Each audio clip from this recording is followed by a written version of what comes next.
Constitutional bench बन जाए जिसके लोग हम लगाएं, वो हमारी मर्जी के जजेस हों, उसके बाद फिर ये चीजों में जाए ताकि अगर ये चीजें उठे भी, इनका कोई नोटिस भी लिया जाए तो उस नोटिस लेने में जज भी कोई ज्यादा सख्त ना बैठे हों जो एंटी गवर्नमेंट हो। तो इसलिए पहली फेज में 26वीं तरमीम की गई, वो रास्ता रोका गया। अब दुनिया गलियां मिर्जा यार फिरना चाहता है तो काशिफ इस पे मैं नहीं समझता मिर्जा यार को इतना मौका मिलेगा कि वो गलियों में अकेला फिरता रहे, आवाज़ें लगाता रहे सर। क्योंकि आप देखें हुकूमत जो पैनिक में है, ये आप भी अपने प्रोग्राम में मैं देख रहा था, बड़ा खूबसूरत आपने थोड़ी देर पहले अपना प्रोग्राम आप कंडक्ट किया है उनके साथ, सलमान अकरम राजा साहब के साथ, मैं सुन रहा था उसको सारा। आपने उनको राना सनाउल्लाह साहब वाला भी स्टेटमेंट आपने सुना है, जो राना साहब की, मैं उनकी लॉजिक से नहीं कन्विंस हुआ जिस तरह के वो लॉजिक दे रहे थे कि आपके ये सीनाल्टी जो है ना वो इन 3 के बाद शुरू होनी चाहिए। मतलब ये कि हुकूमत जो है वो भी फंस गई है, उनकी जो असेसमेंट थी, रीडिंग थी, वो भी गलत निकली है। अब वो भी पैनिक मोड में आए हैं और 27वीं तरमीम की उन्होंने थ्रेट करना शुरू कर दिया है, क्योंकि जो उनकी कैलकुलेशन थी कि ये पहले 2 सीनियर जजेस नहीं आएंगे, उसके बाद अफरीदी साहब आएंगे तो शायद हमारे लिए मामला उस तरह नहीं रहेंगे। अफरीदी साहब ने आके वो कहते वो कहते ना कि उन्होंने मेज़ ही उलट दिए उन पर, उन्होंने उन्हीं को बिठा के दोबारा अपने उसमें लेकर आए हैं जो प्रोसीजर कमेटी एक्ट में है। तो उससे तो हुकूमत की असेसमेंट, रीडिंग्स, मनसूबे वो सारे नाकाम हुए सर। नहीं सर, लेकिन ये अगर मंसूर अली शाह और मुनीब अख्तर साहब आ गए हैं उस प्रैक्टिस एंड प्रोसीजर के तहत कमेटी में तो क्या फर्क पड़ता है सर? बड़ा फर्क पड़ता है। मैं आपकी बात काट रहा हूँ काशिफ भाई, सॉरी फॉर दैट। वो भाई सबसे ज्यादा मेन अभी पटिशनें लगने वाली, अभी उन्होंने इलेक्शन कमीशन पे आज सलमान अकरम राय साहब ने आज तौहीन अदालत का केस डाल दिया है, उसके बाद उनका है इमरान खान साहब के केसेज हैं, पार्टी के केसेज हैं, फिर उसके बाद और बहुत सारी चीजें पीटीआई से रिलेटेड आनी है, उनके लोग जेलों में पड़े हुए हैं और फैसला तो मेजॉरिटी से होता है सर। ये प्रोसीजर एक्ट में आपको याद होगा कि वहाँ पे मुनीब साहब और जस्टिस मंसूर साहब वो मेजॉरिटी में है। अगर याया फरीदी साहब को मतलब अगेन अगर उनके खिलाफ भी फैसला करते हैं तो भी तो वो दोनों उस मेजॉरिटी में है, वो तो चाहते हैं, वो तो उस 8 में वो शामिल थे जिन्होंने फैसला दिया था खवातीन की सीटें दें, वो तो इम्प्लीमेंटेशन करवाएंगे सर। तो फर्क तो पड़ेगा ब्रदर। हर कॉन्स्टिट्यूशनल पिटीशन किस बेंच पर जाएंगी? वो प्रैक्टिस एंड प्रोसीजर वाले बेंच में तो नहीं जाएंगी। एक स्पेशल कोर्ट, स्पेशल बेंच बनेगा जो आईनी मामला सुनेगा। वो 5 रुकनी या 7 रुकनी बेंच अब हुकूमत ने बनाना। तो अब ये जो कमेटी है, नहीं आप ये कह रहे हैं, मैं आपकी सॉरी मैं आपको समझने के लिए कह रहा हूँ, बड़ी अहम बात हो रही है आपकी। मतलब ये कि हुकूमत चाहे तो वो मतलब मेन जो टॉप के जजेस हैं, चीफ जस्टिस साहबान हो, 2 उसके बाद 2 सीनियर हैं, वो 4थे 5वें जज से उठाकर वो उनको कॉन्स्टिट्यूशनल बेंच का सरबराह बना सकती है। मैं अपने अंडरस्टैंडिंग के लिए पूछ रहा हूँ, मतलब ये है तरमीम में? ये तरमीम में तो नहीं है ये, लेकिन हुकूमत का प्लान तो यही है। नहीं प्लान और चीज है, लॉ इजाजत करता है, लॉ के तहत ही बनेगा ना। अगर लॉ ही नहीं है तो कैसे बना सकती है सर? सर कानून तो इसमें ये तो नहीं बताता कि कैसे बनाएंगे, लेकिन उनका ये है कि हुकूमत एक जुडिशियल कमीशन बनाएगा। एक जुडिशियल कमीशन ने ये फैसला करना है कि कौन से जज उस आईनी बेंच का हिस्सा होंगे। उसमें ये नहीं कहता कि चीफ जस्टिस उसका हिस्सा होंगे या बाकी दोनों होंगे। काशिफ भाई जो आपने वो राना सनाउल्लाह साहब की सुनाई थी ना वो क्लिप अपने प्रोग्राम में, तो मेरे शहजाद इकबाल साहब के शो में था जियो टीवी का, वहाँ से, तो उसमें तो कह रहे थे कि चीफ जस्टिस साहब भी बन सकते हैं लेकिन उन्हें बनना नहीं चाहिए क्योंकि वो खुद बना रहे हैं, लिहाजा नहीं बनना चाहिए। मतलब तो चीफ जस्टिस साहब खुद भी बन सकते हैं, उसमें कोई आर नहीं है सर। और वो कोई जुडिशियल कमीशन के पास ये पावर तो नहीं है कि वो चीफ जस्टिस कि वो बेंच का सरबराह भी लगाएगा। अगर मेरी अंडरस्टैंडिंग गलत हो सकती है, प्लीज करेक्ट मी सर। देखिए मेरी अंडरस्टैंडिंग ये है कि पूरा बेंच ही जुडिशियल कमीशन बनाएगा। अच्छा, उसमें ये पाबंदी बिल्कुल नहीं है कि चीफ जस्टिस ऑफ पाकिस्तान को उसका हिस्सा होना है।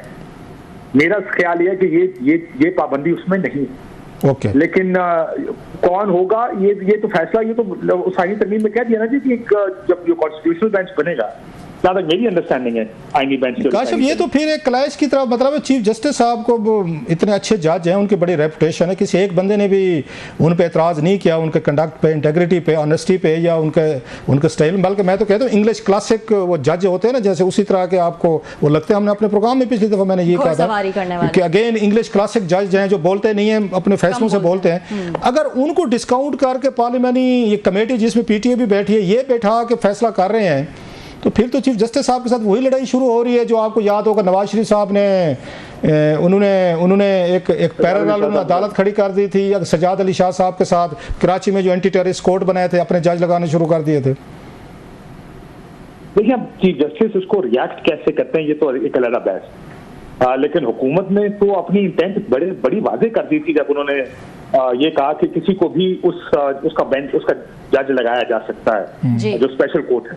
आज बल्कि आमिर खान साहब ने प्रेस कॉन्फ्रेंस की, उन्होंने कहा कि 5 सीनियर मोस्ट, हिंदुस्तान में भी यही होता, 5 सीनियर मोस्ट जजेस आईनी बेंच का हिस्सा होता है ऑटोमेटिकली। जो भी 5 सीनियर मोस्ट जजेस होंगे, कोई भी आईनी पिटिशन आएगी उसको 5 सीनियर मोस्ट जजेस सुने। होना पाकिस्तान में भी यही चाहिए, लेकिन हम ये चाहते हैं कि हम खुद पिक एंड चूज करें कि कौन सा जज उस बेंच पर बैठेगा जिसको हम आईनी बेंच कहते हैं। तो यही तो इख्तियार हुकूमत ने अपने हाथ में लिया 26वीं तरमीम। अच्छा काशिफ, एक बात बताएं, ये जो आप बात बता रहे थोड़ी सी मतलब अच्छी खासी डिस्टर्बिंग भी है इसमें, इसलिए तरामीम पे कंट्रोवर्सी रही है, तो इस पे जो रिएक्शन आना चाहिए था वो तो मतलब बाकी तो बाद में पॉलिटिकल पार्टीज मीडिया का अपनी तरफ से, तो जुडिशरी की तरफ से आना चाहिए था। वो रजिस्ट करते इन तरामीम पे कि आप तो पूरा ढांचे हमारा बदल कर रख रहे हैं, फिर अगर आपने पिक एंड चूज करना है, बेंच भी आपने बना के देना है और चीफ जस्टिस साहब ने नहीं बनाना, जो मतलब बात समझ में आ रही है आपकी, तो फिर इसका वो तो फिर अपनी मर्जी का कोई 3-4 उठा के पार्लियामेंट से उठा के बना लेते, जज बना लेते सर, वो 5-6 मेंबरान जिनको कमेटी का मेंबर हैं फिर वही जज बन जाते सर। ये याद रखिएगा कि जुडिशियल कमिशन है, उसके सरबराह चीफ जस्टिस ही हों, लेकिन उसमें अक्सरियत पॉलिटिशियंस की है। वो तो वोटिंग होनी है ना भाई साहब, वो तो वोटिंग होनी है ना, वोटिंग पे फैसला होगा। वोटिंग होनी है और इस वक्त हुकूमत के पास अक्सरियत है उसमें, क्योंकि लॉ मिनिस्टर भी हैं, अटॉर्नी जनरल भी होंगे, उसमें टॉप 4-5 जजेस भी हैं और पार्लियामेंटेरियन भी हुकूमत और अपोजिशन की जानिब से होंगे, तो हुकूमत के पास अक्सरियत होगी जुडिशियल कमीशन। अच्छा एक और बात बताएं सर, मैं आपसे ज़्यादा सवाल इसलिए पूछ रहा हूं कि ताकि ज़्यादा से ज़्यादा चीज़ें आ जाएं। आपको याद होगा चीफ जस्टिस ये सजाद अली शाह साहब ने जब फैसला दिया था अल जिहाद ट्रस्ट केस में सीनाल्टी वाला, तो बेनज़ीर भुट्टो साहब वज़ीर आज़म थे, उन्होंने बड़ा एक तारीखी बयान दिया था। उन्होंने कहा जनाब ये जो फैसला किया है ना ये हमारे चीफ जस्टिस साहब ने, इन्होंने बेसिकली अपने खिलाफ ही फैसला दिया है कि ये तो जूनियर जज थे, बेनज़ीर भुट्टो साहब ने नीचे से उठा के इनको लगाया था। सो वही कुछ हुआ बाद में, 1-2 साल बाद फिर उनके खिलाफ बगावत हो गई थी and he has to go, वो आपको पता है सारा, it's rest is the history.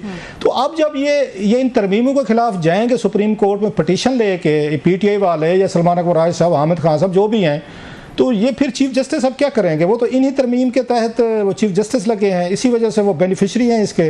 What will he do then? वो इनको स्क्रैप करेंगे और फिर वो दोबारा उसी पे चले जाएंगे अपनी तीसरी पोजीशन पे, और जस्टिस मंसूर शाह साहब को चीफ जस्टिस बना देंगे, क्योंकि पीटीआई तो कह रही है कि हम जाएंगे इन तरमीमों के खिलाफ, रोडों पर भी जाएंगे, उधर भी जाएंगे।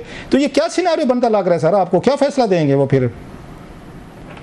तो मेरा नहीं ख्याल को कोई फैसला देंगे। मुझे लगता है कि अगर आप वो जो इजलास था, फुल कोर्ट इजलास हुआ, उसमें मंसूर अली शाह साहब भी शरीक हुए, मुनीब अख्तर साहब भी शरीक हुए। इसका मतलब क्या है? इसका मतलब ये है कि जो कुछ भी हुआ उसमें ये तमाम जज, किसी को प्रॉब्लम नहीं है जस्टिस याहिया अफरीदी साहब के जज बनने में। अब देखना यह है कि जस्टिस याहिया अफरीदी अपने आप को चलाते हैं, कौन से केसेस उठेंगे, किस तरह ये कंडक्ट करेंगे अपने आप को। अब ये तो वक्त बताएगा, इसका फैसला तो हम नहीं कर सकते। आज पहला दिन था, कल परसों तरसों देखते हैं क्या होगा। नहीं, क्या वो अपने खिलाफ फैसला देंगे? अपने खिलाफ ये फैसला देंगे? अगर फैसला अपने खिलाफ देना होता तो बैठ लेते, रिफ्यूज कर लेते, इनकार कर देते, कहते मैं नहीं बनना चाहता। उसमें तो जो एक प्रॉब्लम आ गई है, फॉल्ट आ गया, उसमें तो यही था कि अगर कोई भी जज इनकार करता तो फिर टॉप 3 में से ही दूसरे जजेस को ये रिक्वेस्ट की ऑफर की जाएगी कि वो चीफ जस्टिस बने, इससे पहले कि वो अगर तीनों इनकार करेंगे तो आप चौथे नंबर पे।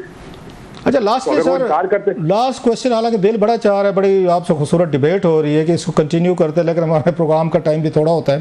सर लास्टली बताइएगा, ये जो सलमान अकबर राजा साहब और फैसल चौधरी साहब और फवाद चौधरी साहब के दरमियान एक महाभारत जो लड़ी गई है, जिसकी आज सीज फायर इमरान खान साहब ने कराई है, आपका क्या ख्याल है कितने दिन तक ये रहेगी, इफेक्टिव रहेगी सर ये बॉर्डर क्लैशेस? देखिए साहब, वो अंग्रेजी की मिसाल है ना, when the cat is away the mice shall play। मसला ये तो लीडर अंदर है तो बाहर तो अब कोई किसी को लीडर नहीं मानता। जब कोई किसी को लीडर नहीं मानता तो आपस में जाहिर है वो उसकी अथॉरिटी को चैलेंज करते हैं। फवाद तो इस वक्त पार्टी का हिस्सा भी नहीं है, लेकिन फिर भी हर कोई दूसरे की अथॉरिटी और लीडरशिप क्वालिटीज को चैलेंज करता। आपने वो शेर अब्दुल मर्रद का बयान देखे, कभी कोई बोलता है, कभी पीटीआई से कोई बोलता, कभी फवाद है, कभी फैसल है। जब तक एक सेंट्रल अथॉरिटी नहीं होती तब तक तमाम लीडर एक दूसरे को ना सिर्फ वो चैलेंज कर रहे होते हैं, एक दूसरे पर सवाल उठा रहे होते हैं। तो ये चलता रहेगा जब तक इमरान खान साहब बाहर नहीं आते। ये अगर किसी का ख्याल है कि कोहेसिव यूनिट बनेगा तहरीक-ए-इंसाफ, कोई एक शख्स इस पार्टी को इकट्ठे रखेगा अपने जोर से या अपनी लीडरशिप क्वालिटी से, ऐसा नहीं होगा। ये तो खान साहब आएंगे बाहर तभी पार्टी इकट्ठी होगी और लोग खामोश होंगे, वरना ये चलता रहेगा। ये तो अब मेरा ख्याल है जब तक खान साहब बाहर नहीं आते इस तरह का शोर के लिए तैयार रहे, हर वक्त चलता रहेगा। बहुत शुक्रिया brother, thank you very much. Thank you so much Kashif साहब फॉर ज्वाइनिंग अस।